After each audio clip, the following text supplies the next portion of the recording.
Hey friends, I have the pleasure of driving around the 8th District a ton, and I filled up my tank yesterday. And if you have filled up yours in the last week, you already know.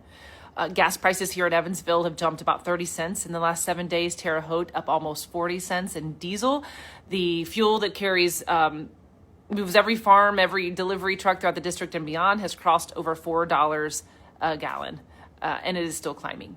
This is what a war with no plan costs us, and this is just one of those costs.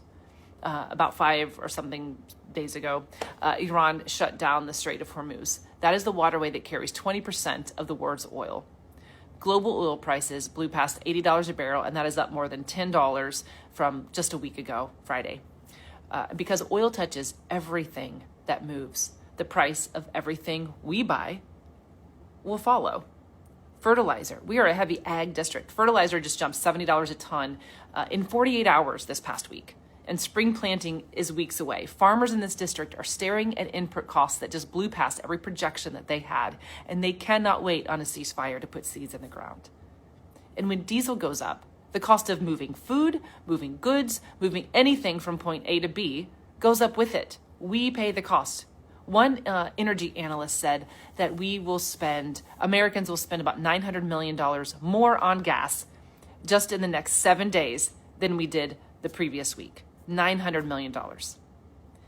People are already struggling. 1 in 4 Americans have stated that they are skipping meals, and that was before this war started. Coffee is up 18%. Ground beef just hit a record. Now add 30 cents a gallon on top of that.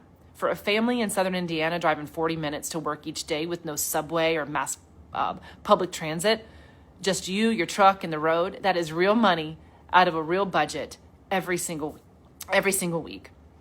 The president looked at us in a news brief and quoted, he said, if we have a little high oil prices for a little while, well, what is a little while?